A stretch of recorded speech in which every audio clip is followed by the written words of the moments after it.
Straight up 12 o'clock on this Thursday on Three Man Front. Landrum Roberts, Conrad Van Order, Molly Robinson. Pat is back with us tomorrow. Speaking of tomorrow, that's where the conference championship football slate cranks up. Troy taking on James Madison, 6 o'clock on ESPN there in Harrisonburg, Virginia. Kennesaw State's at Jack State, 6 o'clock on CBS Sports Network. North Texas taking on Tulane at Yulman Stadium there in New Orleans. John Summerall coaching the Green Wave. What potentially that could mean for Tulane if they were to win that game, what that potentially means for North Texas. You got two coaches that are heading to other places. It's been reported Eric Morris, North Texas's coach, going to Oklahoma State. It's going to make 3.8 beginning and then move up in $100,000 increments per season. But that will be a fun game. North Texas and Tulane tomorrow night. You think a lot of points? Yeah, I think it lends itself to a lot of points. It's hard for North Texas not to score points. Yes. And hopefully Tulane even can in the keep loss, up and make it interesting. Even in the loss, that big game that they had midway through the season where they hosted on a Friday night South Florida and Alex Golish, right? Yes. That was still, almost 100 points that were scored in that game? 99. Yeah, 63-36? Correct. Yeah, that was a heck of a game. But, yeah, I mean, you just look at there were 52, 56, 53, 31, 54, 55, 36, 45, 59. They like to score points. Yes, they do. They're very good at it. 7 o'clock on ABC tomorrow night with Tulane in North Texas in the American Championship game. UNLV is at Boise, 7 o'clock on Fox there from Boise. And then coming up Saturday, of course, you get BYU and Texas Tech, Miami and Western Michigan, Georgia, Alabama, Indiana taking on Ohio State, and Duke and Virginia. I hadn't asked you about Indiana, Ohio State. I like Indiana in the game. I think it's going to be a great game. I think it's going to be just as competitive. The way we talk about Alabama and Georgia and probably being a one-possession type game. I think that's how this will be. But I'm going to stick with my guns for right now until proven otherwise. I still think Ohio State's the best team. I think they're going to win the national championship. So I'll roll with the Buckeyes, but I think it'll be interesting because I think I think Indiana has been more tested than Ohio State because Ohio State, I mean, maybe the Michigan game last week, but other than that, I mean, their toughest game was Texas in September, right? Yep. So I think Indiana may be a little more ready for this matchup, but I do think Ohio State is just a little bit better. Ohio State, I think, more talented roster. Yes. But I think Indiana better team. Okay. I think that's fair. I think that's a very fair assessment. It should be it's a banner game regardless. It's just unfortunate that, I mean, it means something, but not really because they're both going to get a first-round bye regardless. And one of them is going to win the championship, but it's, Text line is open, 205-834-9450. And Bobby texting into the show. He says, okay, so I get why people don't want to believe Kiffin's chain of events, but there's also stuff that the Ole Miss AD is saying that doesn't make sense to me. Just for starters, if Kiffin actually gave the assistants an ultimatum, why is the running back coach still being allowed to make a choice on whether to stay at Ole Miss or to go to LSU? It's been almost a week. Feel like Kiffin would have already retained Frank Wilson at LSU if he had an answer on that. Wasn't engaging the interest of the staff?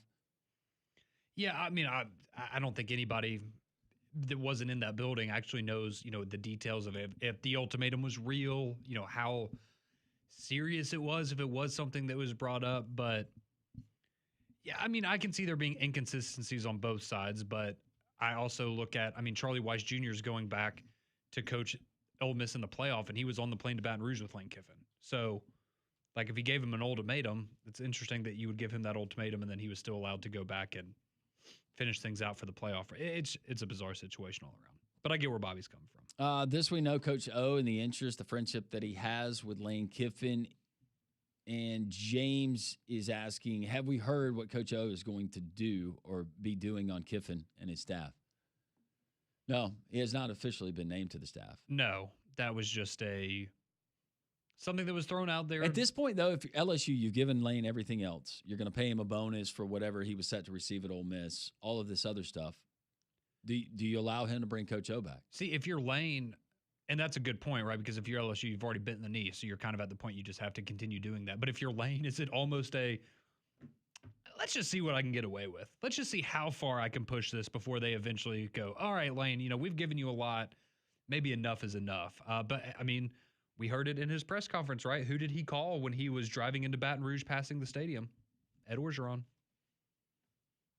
Stranger things have happened. I just wonder I need to see who their general manager, because see, that's the kind of role that I could see Ed Orgeron being in, right? He is great for the people of Louisiana. Like, he is one of them. And I think he could do a really good job in-home recruiting, things like that. I wonder, if he would have an actual place on the staff or be more in that kind of a role, because I could see him excelling. Because the way he left was, thank you for my time. What door? Oh, I don't think he has any bad feelings towards them at all. I think the LSU people, that's Coach O. Yeah, which is perfect because it's like, well, that's Lane. And guess what? He won your national championship. So you'll take, the bad stuff that came with it, with the fact you had one of the best teams of all time and you won a national championship. So I think as far as coaches getting fired and it being amicable on both sides and them still being able to get along, I think Ed O and LSU would actually be very high on that list. I think they both probably okay with each other. Let's see. When Conrad is in the press box, what does he do to pretend he belongs there? Notepad or laptop? Both, actually. You go both? Yeah, I take notes and I use my laptop. You take your backpack? Yeah, I do. Mm-hmm. Okay. I do. I'm sorry that I don't belong there. No, I think they said I'm kidding. Lovingly. No, I know. Yes, I use my it's kind of hard though, because then I just a little look behind the curtain. For the first games of the year, like Louisiana Monroe, Wisconsin and stuff, you got a lot of room up there in the press box. You can kind of spread out and, you can get comfortable. Those LSU, Tennessee, Oklahoma games, it's kind of hard to, sometimes you can't even have a laptop out because there's so many people there that want to cover the game. You're just kind of there like happy to be. And do you really need a laptop? No, I normally use it. They have other than to watch games. They do a really cool thing. Yes, I watch other games, and I watch other games. And well, there's been times where Alabama and Auburn are playing at the same time, and believe it or not, I do watch the Auburn games. And I've watched Auburn games in the Bryant Denny press box this year. But it is it's a cool experience, and I use my laptop. They have the live stats that you can keep up with during the game. It's very helpful. It's always a fun time. It is. Hopefully it'll be fun on Saturday. If they lose, it will not be. If they lose, then they get left out of the college football playoff. Then that is when the beating of the drum starts for why did we play in this conference championship game? Correct. And that's when you have a really heavy conversation. Fun conversation, which actually that's a great segue, Landrum, because we have not yet gotten to our three-man front Twitter poll question of the day. Do what I can. And our Twitter poll question of the day, Molly, if you have it in front of you, it actually pertains to what Landrum just brought up. 3 years from now, will there be an SEC football championship game? Yes or no? And with over 200 votes, 72% say no. There will not be an SEC championship game. And I guess if you're in that no category, I would imagine most of those people are saying that would pertain to all Power Four conferences, not just the SEC. That we will just get rid of those entirely. Because I brought up the point yesterday. It's kind of funny. What happened the first year of the playoff in 2014? Ohio State jumped Baylor and TCU because they didn't have a Big 12 championship game. And so they had to go and create a championship game. And now here we are a decade later, and everyone's like, why are we even playing these games? It's just funny how. But meanwhile, we don't know. Does Notre Dame finally get left out because they don't have a conference championship game? And that's what, again, if I'm the committee, it's your chance to take a stand. And maybe you don't want to. But this is your chance to send a message of, hey, you're going to have a seat at the table if the power conferences have a year off, but you don't play in a conference, so we're going to give the nod to a Miami team that beats you head-to-head and plays in an actual conference, even though they didn't play in their conference time. But if they take a stand, that would be unprecedented. Has anybody ever taken a stand against Notre Dame? Oh, it's not going to happen. I just wishful thinking. Right. But it's not going to happen. I get it. They get to have their cake and eat it too all the time. It's wonderful. Somebody was asking me the other day about the finances of, like, so how did the money work last year for the national championship? Like, how much money did Ohio State get and stuff? And I said, well, the fun story is Notre Dame got $20 million and Ohio State got about 1.5 because they had to share it with the Big Ten, whereas Notre Dame gets it all. Like, that doesn't seem fair. No, it doesn't, does it? But it still happens. Yep. Bobby chimes in. He says, from the LSU fan perspective, I'd gladly take Ed O back as a D-line coach, but nothing more. Okay, there you go. Good recruiter. Can you sell And it? Get you guys fired up. I was actually just told that Lane Kiffin actually made he just hired an offensive line coach. He hired Eric Walford from Kentucky, formerly the Alabama Alabama The offensive guy line that you coach. complained about every single week 2 years ago. Well, he's not there anymore, is he? No, he's not. Now he's in old Baton Rouge. That was Saban's last year, right? That he was there? Yes, and then it's been Kapilovic since then. Okay. That was the year that they had a bunch of big old guys that couldn't move. 205-834-9450. Hugh Freeze is making the rounds, trying to let it be known just how close he and the Auburn Tigers were this season. And does Hugh want to give it another run? We'll find out next on Three Man Front.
Three-man front on this Thursday. Got the NFL tonight. And coming up here in the next few minutes, Auburn coach Hugh Freeze offering some interesting thoughts to those who will listen about what happened and potentially his future. We will get into that as well. But told you about the NFL professional football happening tonight and Prize Picks. That is the best place while joining millions of users to sign up for America's #1 fantasy sports app. really simple to play. We do it every day here on the show. You pick more or less on at least 2 player stats. If you get those picks right, you could cash in. Tonight, professional football. Got a pretty good one. Well, it looks like it's good on the surface anyways. Detroit and Dallas. We'll go Dak Prescott, quarterback for Dallas, 270.5 passing yards. Does he go more than that amount or less than that amount? Ooh, that is a good one. I am going to go, you know what? More? Let's have a little fun. Let's go more. 2 good offenses, a lot of points. Let's go more. Yeah, I rode with the Lions on Thanksgiving Day. It's not good. Jahmyr Gibbs, 79.5 rushing yards, more or less? More. He's been on an absolute tear this season. I'm going to go more. All right, so more. So if Jahmyr Gibbs goes more than 79.5, meaning 80 or above, and Dak Prescott goes 271 passing yards and above, then we win. We're a winner. That's right. You can be a winner too. Download the Prize Pick app today. Use code WJOX. $50 in lineups after you get your first $5 lineup. You don't have to win to qualify for that bonus. That's code WJOX to get the $50 in lineups after you play your first $5 lineup. Prize Picks, it's good to be right. So we do want to let you know we are going to try, if technology will allow it. Coming up at 1 o'clock, Kalen DeBoer is going to be doing his pregame press conference for the SEC Championship. So Kirby Smart, he's about to do his in about 15 minutes. Then we're going to get to hear from Kalen DeBoer at 1 o'clock, and then Greg Sankey is going to follow them. Each of the coaches and Commissioner Sankey each going to get 30 minutes with the media. So hopefully we're able to bring that to you at the 1 o'clock hour as Kalen DeBoer doing his final preview before he takes the field and leads Alabama against Georgia on Saturday. But speaking of teams in the state, Landrum, there was some interesting things going on around Auburn football in the last couple of days pertaining to their former head coach, Hugh Freeze, and him making public comments for the first time since he was fired by Auburn earlier in the season.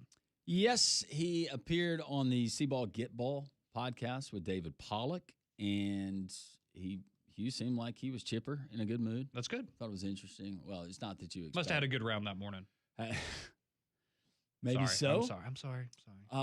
That was the first interview since being fired, and what he had to say basically he was paraphrasing some of what he said is we were really, really close. He loves that. He does love it. He loves it. Wonder if he does it now just to do it. Is that a joke like in the Freeze household? Maybe. I don't know. Maybe it's too soon. I think it's probably too soon. But he said, quote, to David Pollock, well, I'm not through coaching. I want to coach again. I've got a great staff ready to go. I think I've proven over the body of work that we do it the right way. There's a lot you could dive into there. Are we talking about wins? Are we talking about quarterback development, offense? Now, recruiting, he did very well. Great job recruiting. No major scandals while he was ahead of that program. Nope. Kept it between the lines. So doing it the right way, can see that rationale there. Honestly, just guessing without ever talking to Hugh Freeze about this, my guess was that Hugh Freeze would probably quietly go into the sunset, maybe do some TV work, maybe help out here or there, or at the very most, maybe he gets back to Lynchburg and takes the Liberty job for 3-4 years. Well, and that's kind of what I was thinking, right? Is if you're Hugh Freeze and you have an opportunity to get back into, because again, like you said, it seems based on these interviews that he wants to get back in. He still has that hunger, that itch to be around, young people and help them grow and develop. But it seems like this would be a great opportunity for him to go get a nice job, whether it's Liberty or somewhere else like that in the Group of Five. Maybe it's not quite as strenuous. You could have a little bit better work-life balance. But we saw at Liberty, right, regardless of what you want to say of how often he played golf there or this, that, or the other, he won. He did a good job. They won football games. And so I think if he wanted to, there would be a Group of Five school somewhere that would be willing to give him an opportunity. And, we saw him have success at that level very recently. So I don't think this will be it for Hugh Freeze. I think it'll be the last time we see him in the SEC. Yep. I find it hard to believe that he gets hired by a Power 4 school to coordinate their offense. No. You think coordinate the offense? Because I don't. No. That was the biggest issue that he had at Auburn. And I know you can make, I'm a head coach, so I don't have as much time to focus on it. You saw what happened when he left with the same staff and the same players. It was a way better way better the last 3 games without Hugh Freeze. So, yeah. Who would you rather have leading your program, Hugh Freeze or Butch Jones? Oh, my God. Yeah. Billy Napier. I don't know. Neither one. Which, by the way, the smoke is out there that Billy Napier could be of interest in the James Madison head coaching search. Correct. Yep. He is apparently the top name to keep an eye on right now for James Madison. And you brought it up earlier, right? But Bob Chesney now, he's going to be the UCLA coach. Kurt Signetti obviously was there before going to Indiana. So the last 2 coaches, not only have they done an excellent job, but they're now getting opportunities at the Power 4 level. So you wonder, maybe that's the path for Billy Napier. Go to James Madison, continue to have that success of that program for 2 or 3 years, and then maybe he finds himself getting another shot again. Probably not in the SEC, but maybe in the ACC or the Big 12. Somebody to take a chance on Billy Napier, but that would be good. I think he's a good coach. Just didn't work at Florida. Do you think it's coincidence that of the 8 teams that are competing tomorrow in their conference championship games, 4 of them, their coaches just got hired by those programs? That's pretty wild. Half of the field. That really is wild. And, there's a lot of smoke out there about the Kalen DeBoer stuff. I will say I've heard Tony Elliott, the Virginia coach, I've heard that name start coming up for Penn State as well. So, yeah, I mean, if you're Kirby and Ryan Day and Signetti, you're feeling real good right now. You know where you're going to be next year. I think we know where Kalen DeBoer is going to be too, but maybe not so much for some of the other guys. Just in case you're interested, because we did this during the Lane Kiffin and Auburn search and everything else with the different coaching jobs that were open. Mm-hmm. The latest Vegas odds, if you want to hear them for Penn State. Terry Smith is Terry Smith's a leader, yep. minus 125. Matt Campbell at plus 200. Oh, of course. Manny Diaz at plus 450. Dayball at plus 900. Kalen DeBoer plus 2,500. Okay. Willie Fritz at plus 2,500. Wow. Same odds as Kalen DeBoer. If you want Kalen DeBoer to stay in Tuscaloosa, sleep easy. Interesting that Tony Elliott's not on there. Maybe that was just some Twitter buzz. It's funny that he's not on there, but Manny Diaz is, who's the obviously the Duke head coach there. But I said this yesterday. I don't know if you agree. And who knows? Maybe it's a situation where this guy isn't sure if he wants the job. But if I'm Penn State and Brian Daboll tells me that he wants to be the head coach at Penn State, I am putting that offer in front of him immediately. I think that could be do it yesterday. That could be a fantastic hire, even going back after they fired James Franklin. If they had immediately hired Daboll, I would have said that was a great home run hire. So I think that's the way to go if he wants the job. Interesting. Memphis's next head coach, Hugh Freeze, is actually getting odds at plus 1,600. So it's more likely that Hugh Freeze will be the Memphis coach than DeBoer will be the Penn State coach. Correct. Okay. Jerry Mack is the leader for that job, plus 150. Tyson Helton, plus 175. Charles Huff, now at Southern Miss, plus 600. Jason Candle, Toledo, plus 700. And then Dan Mullen at UNLV, plus 1,200. Interesting. Okay. Man, this has been so great, hasn't it? The coaching carousel has been. This has been a fun one. This has been the best one I can, and just in terms of the amount of things happening and how much buzz it's especially generated. in the SEC with some of the schools that were searching for the same guy. Yes, that absolutely helps. But I mean, you look at, if I'm not mistaken, 6 of the 16 teams are going to have a new head coach next year? That's crazy. Graphics department, get ready. SEC Media Days is going to be so much fun. We have so many new people to meet. I can't wait. In case you were wondering, because I know you're a big fan, because I had to bring you back all kinds of stuff when we went up there. UConn's next head coach, the projected odds, Tony Reno. Okay. No, you just raise your eyebrows. No. Sounds great. Joe Moorhead. Oh, okay. Plus 500. Yeah. Yep. Okay, we've seen him here in the SEC. Yeah. Chip Kelly. Plus 1,000. Mark Stoops at plus 1,100. I'll be completely honest with you. I forgot about the whole Chip Kelly thing and him being fired by Las Vegas. So now he is. See, I wonder, is that somebody, if you're Penn State, do you kick the tires on that? I wonder how Chip apparently Kelly, if you're UConn, you're kicking the tires. Well, obviously, yes. I wonder how he is viewed in college football, because he's only been out for a year, but he did a great job at Ohio State. They won a national championship, but before that at UCLA, it wasn't great. Be fascinating. It's a big name. I just want Matt Campbell or Jason Candle to get that job. I want Matt Campbell to get a job that so everybody we can has stop been talking trying. about it. Well, everybody. Matt Campbell has not been looking for a job, but we as America or sports media have been trying to get him a job to go somewhere else. It feels but like it's almost not, 10 it's years. not our fault. His name has been put. It took a little bit of a pause, but it's been put in every hot board coaching search since 2017. And he's a good coach. He's a good coach. He's a really good coach. He's got ties there with Kendall, too. But I guess he's going to be at Iowa State forever. Yes. Seems that way. Quickly, let's go to our buddy Lee in Cincinnati. Hey, Lee. Hey, guys, thanks for taking my call. One thing I wanted to say real quick. You're talking about the eventual what's going to happen with conference championship games.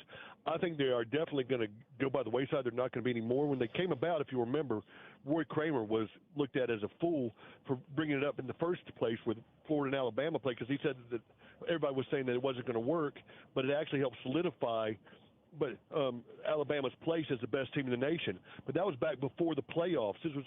And that's why you had that. That's why you had the conference championships, because the best teams could show, okay, we are the best to the voters who voted for the national championship. Now, if there's a playoff, I think those are totally irrelevant. And that's why, like you said, it's only going to hurt and it's not going to help. So I think they're going to be gone in the foreseeable future, sooner rather than later. They've got to, but they're going to have to replace those dollars somewhere.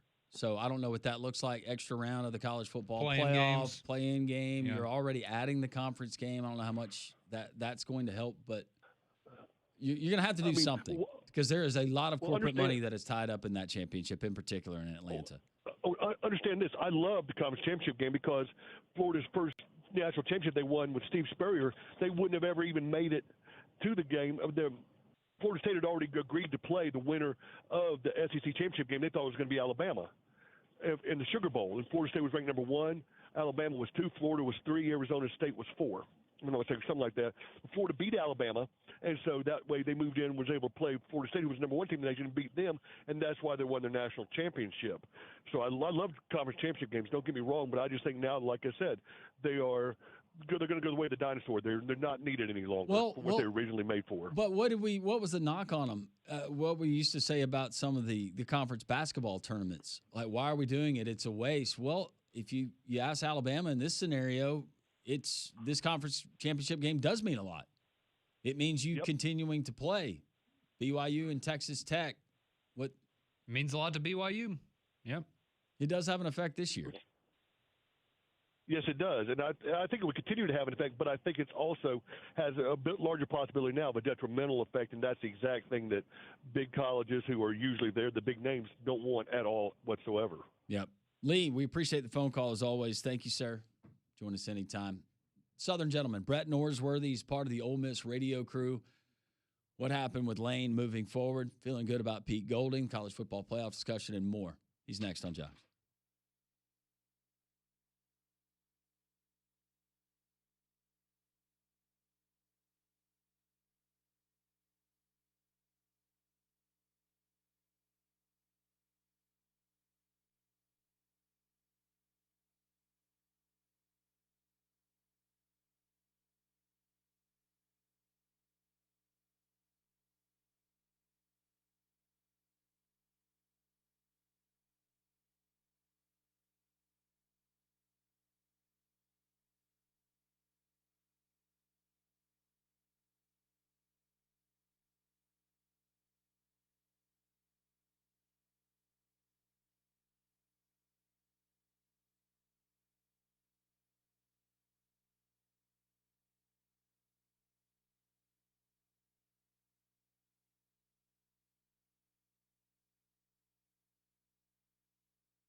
12:31, three-man front. Hopefully, we will hear from Kalen DeBoer as he addresses the media, getting ready for Alabama and Georgia, the SEC championship. This guy just screams class. He screams Southeastern Conference. All the good things that are right with college football. Our buddy Brett Norsworthy, a part of the Ole Miss Radio Network and also a talented radio host there in Memphis, Tennessee. Hey, Brett, how are you? I'm doing well, Landrum. That's very kind of you. I'm sorry my throat sounds like this, but I yelled too loud at the Egg Bowl and caught the crud in Starkville. When I heard your voice like that, I said, well, surely Brett didn't go to the airport and yell at Lane Kiffin as he was getting on that plane. I'm kidding. I did not. I did not do that. Oh, it is, Brett. And we're going to talk about moving forward. But first, you shared your sentiments about Lane Kiffin. No matter what he decided to do, your appreciation for what he did for that football program, for that university, in the aftermath of how it all transpired, because it's very messy, and I feel sorry. I feel very, very bad for the Ole Miss fans that some of this has stole some of their joy in enjoying this season. What can you tell us now that you've had a chance to digest all of this and what happened with Lane Kiffin in the weeks leading up and then what happened in the past week? Well, I'm going to stay very true to what I said last week, and to show you the power of the reach of Jocks, right before we went live post-game last Friday at Scott Field at Davis Wade Stadium, at Scott Field at Mississippi State, Lane Kiffin said to me, "Thank you for what you said on Jocks." So that's the power of Jocks. But I meant what I said last week. I'm going to stick by it. I'm going to stay true to that. But what I'm going to stay truer to more than anything else is my love and devotion for Ole Miss, and Ole Miss is going to be fine. And I know a lot of people have expressed those sentiments, but Landrum, truly in the history of Ole Miss, can you ever think of a coach that is starting in a better position? Game one for Pete Golding will be in the college football playoff, a game that will be played in Oxford. There's a bunch of coaches at Ole Miss that would have traded with that for their very first game. Yeah, and I told Conrad and Pat the other day, I work with, on occasion doing broadcasting stuff. I'm actually calling the game with him tonight, Coach Rick Rhodes, who was Pete Golding's college football coach, and he has nothing but great things to say about Pete, and asked him specifically about that job yesterday and him taking it. He said he hasn't had a chance to call Pete, and he knows that Pete's been busy, but he thinks that he is a wonderful fit, and he thinks he'll do really well. Yeah, I think he will do really well, and what he's already done at Ole Miss. I know at Alabama, especially at the end, there were a lot of people that were, disenchanted by Pete. But remember the good job that he did, and I'm not saying he was the sole reason for it, but, a fact, Alabama's not won a national championship since he was defensive coordinator there. He was not the sole reason, but we got a talented young coach when he made the move from Alabama to Ole Miss to be with his good friend Lane Kiffin. And last year's defense, he's the guy that identified all those players in the portal. He got Walter Nolan. He got Princely Emmanuel. And a few years before that, he got J.J. Pegues to come back home after starting at Auburn. He got Chris Paul at linebacker. So he's been the guy that identified the talent, and he's been a real good recruiter at Ole Miss. He was a real good recruiter at Alabama, and we think he's going to do a great job. The biggest concern, I know everybody that they have with a defensive type coach, because we've seen it fail in the SEC when they don't get kind of a whiz kid offensive guy, but he's going to have that. I think he's going to have it in Joe Judge, and we'll go forward with those guys. And I really feel good about it, and I feel good about this run for Ole Miss. I truly believe Ole Miss can win the national championship. Well, there you have it, Brett. I was going to ask you about the playoff and kind of segue into that. So kind of a two-parter here. So first off, Ole Miss, they actually move up a spot. Texas A&M falls down behind them. So they don't get penalized by the committee for Lane Kiffin leaving and going to LSU. So first off, did that surprise you at all that they didn't get punished, or did you think that was how it would go? And then secondly, how big of a shock was it to see Alabama jump up over Notre Dame? I think in our opinion, something that should have been done weeks ago, but certainly caused quite a bit of a stir on social media Tuesday. In order, I was not surprised that Ole Miss they shouldn't have been punished. So I wasn't surprised that they weren't punished. I was a little bit surprised they did move up, and yes, they finally. And I think the committee just more or less admitted that we had this out of whack, penalizing Alabama too much for that. It wasn't home, but a home loss to Oklahoma. I think they got it back right. Bama's in. People are talking about, what if it's a huge margin? I don't think it's going to be.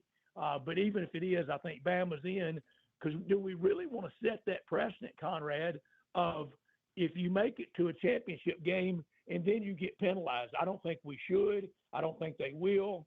And a lot of these mock brackets show a 7-seed Ole Miss against a 10-seed Bama.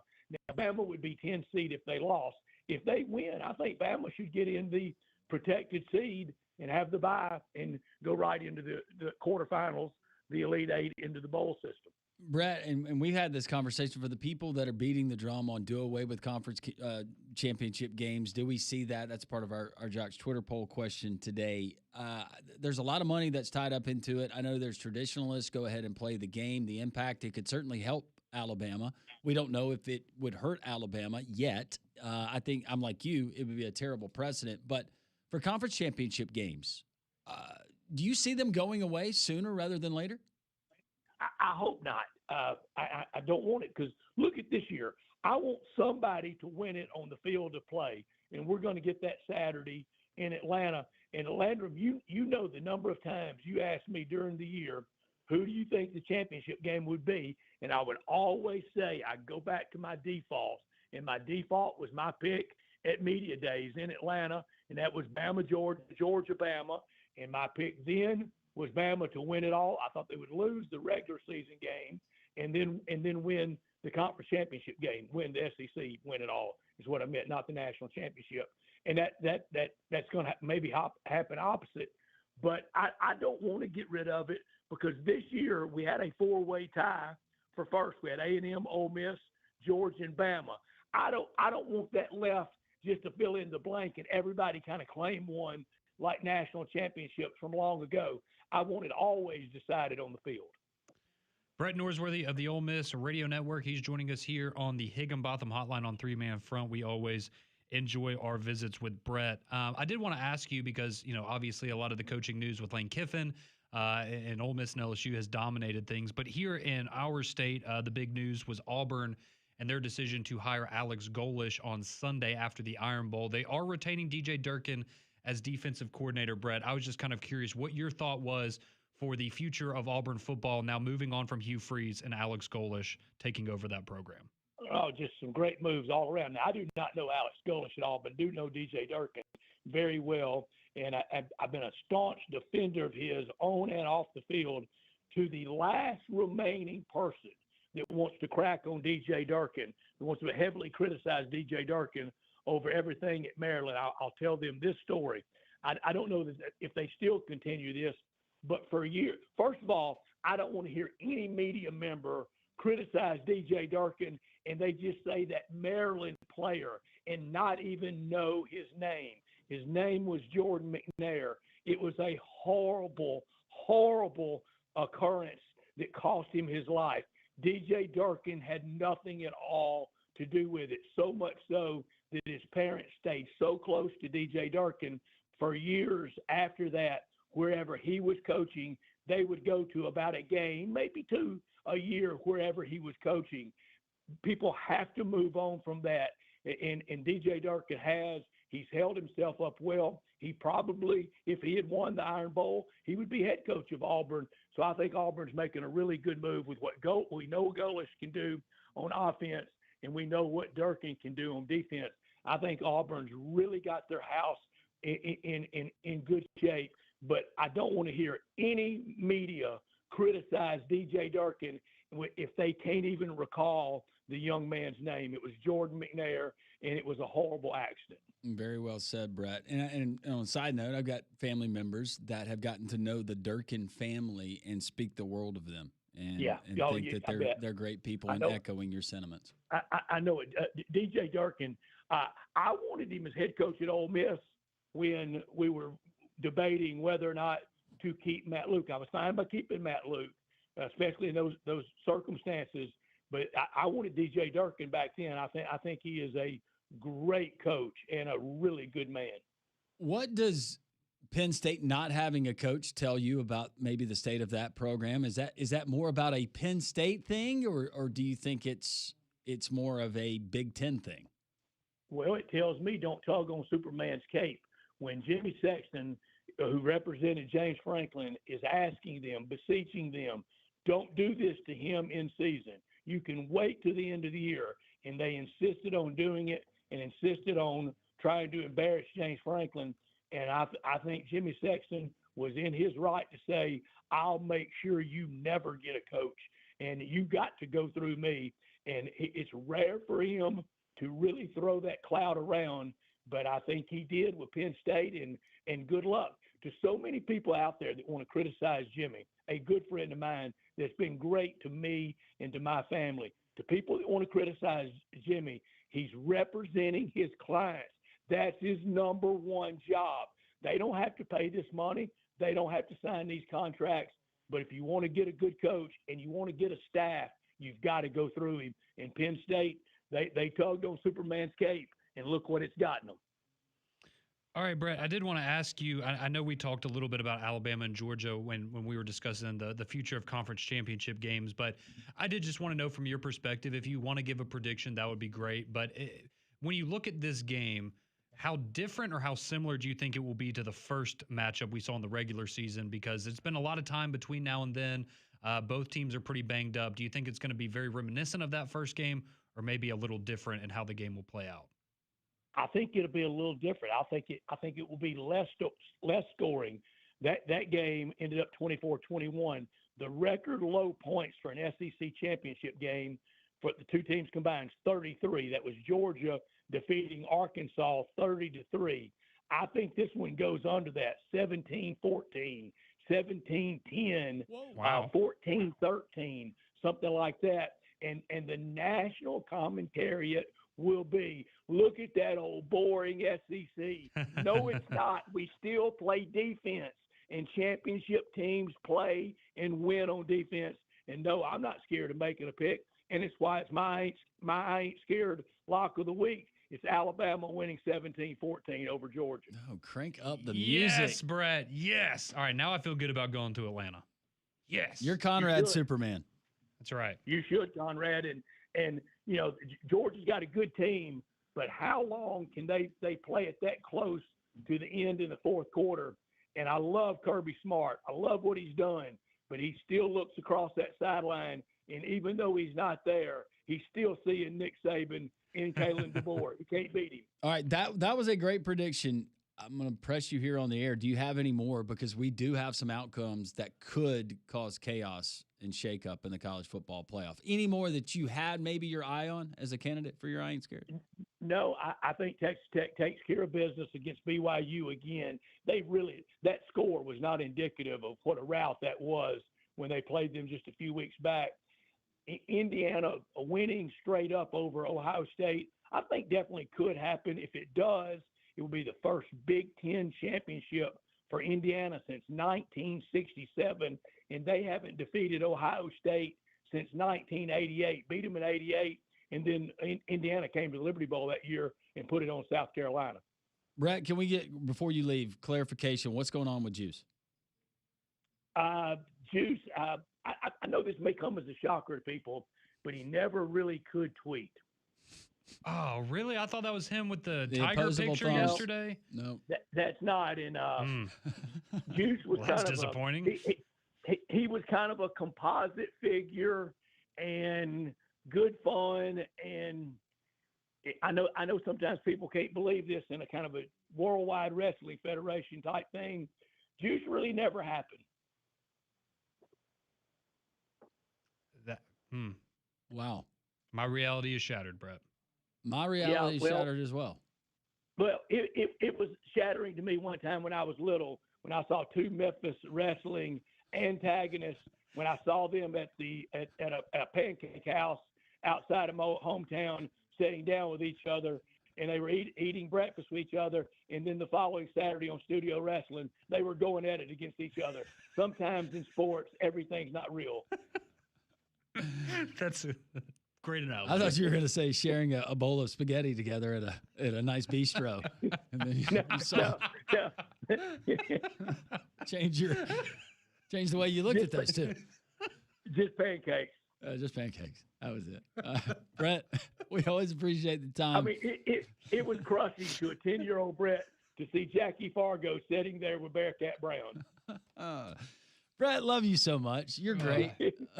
Love you guys. Thank you, Brett. I'm sorry for my voice. Thank y'all for putting up with me. No, we will take you however we can get you. Thank you, Brett. You got it, man. Thank you. And Molly, thank y'all. Thank you. Brett Norsworthy, Southern gentleman on the Higginbotham Hotline. You deserve solutions that are built for you. Higginbotham's your one source solution for insurance, financial, and HR services. The breaking news of all that he just told us was about Juice. That was that was hard to hear. But in terms of, I would say we ended that one on a high note. So we appreciate Brett joining us each and every Thursday here on the program. But we've got more of your texts, more of your calls, 205-834-9450 on the Courtesy GMC text line. We'd love to hear from you as we roll along here on 3-Man Front.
12:51, three-man front. So we continue on this Thursday.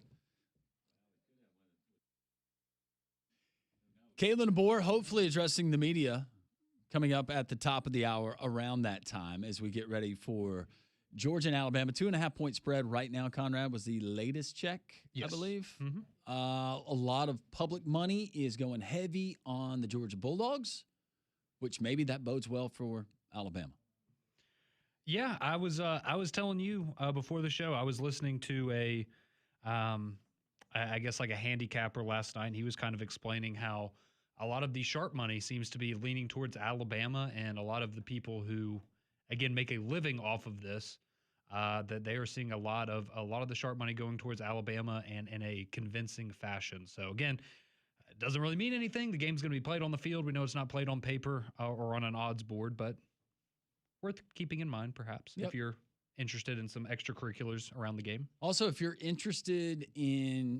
going to the game, if you have tickets to the game or you just want to go and hang out and enjoy outside of Mercedes-Benz Stadium, tailgate with some friends, whatever, we got an interesting, fun thing that we're going to be giving away in the next hour, and it will surround SEC Championship trivia. So we'll tell you more about it in the next hour, but just got presented something that I think some of our Alabama or Georgia Jocks listeners would really appreciate on Saturday. Absolutely. And we are going to have a fantastic trivia question for you to have an opportunity to win those tickets. And I know a lot of people excited to make the trek over to Georgia, and hopefully this will make it a little more fun and maybe a little bit easier for you to find your way to Atlanta on Saturday. And of course, hopefully here in the next 7 or 8 minutes, we'll be able to hear from Kalen DeBoer as he talks to the media for the first time or the final time before the game on Saturday. But your text as well, 205-834-9450 on the courtesy GMC text line. That's where we go now. Yeah, we got some of those texts that have been coming in throughout the show. We love your interaction. Cody says, Brett Norsworthy really is my favorite person that y'all have on. We get that from people, a lot of people. And he's one of those people, too, where, and we've been fortunate, we all know Brett well and have gotten to spend a lot of time with him off the air as well. Just a fantastic human being. Yes. As well. He is. Juice is real to me. Dang it. One of our I was about to say, it's whatever it means to you. If it's real to you, then it's real. But that is pretty earth-shattering to kind of understand. And I mean, Juice is AI? The Juice is AI. Well, it's just the whole, when we found out on Tuesday that, Juice was, I guess he's at a breeder, right? That's where they're taking care of him. And it's okay. I can understand that. But then to find out that that's where he has been for the last couple of years and that he didn't ever live with Lane Kiffin, or at least in the last couple of years didn't actually live at the Kiffin household, that's just crazy to me. I think it's crazy that I actually believe that Lane Kiffin was taking care of a dog at one time. That's, you know what? It's shame on us. Shame on me. Shame on us. Shame on us. For thinking that. You fooled us once, Lane. Not again, though. It all makes sense. Well, actually, he's fooled us a bunch of times, so. It's Lane. All those times when I thought the Juice was riding with him shotgun in the SUV, going to Destin meetings, SEC media days, there's Juice. It turns out didn't really happen. Nothing's real. It's all fake. Not all of it. What are we living for? Stop that, Conrad. Eternity, right? That's right. Kalen DeBoer. Talking Alabama, Georgia. More of your text.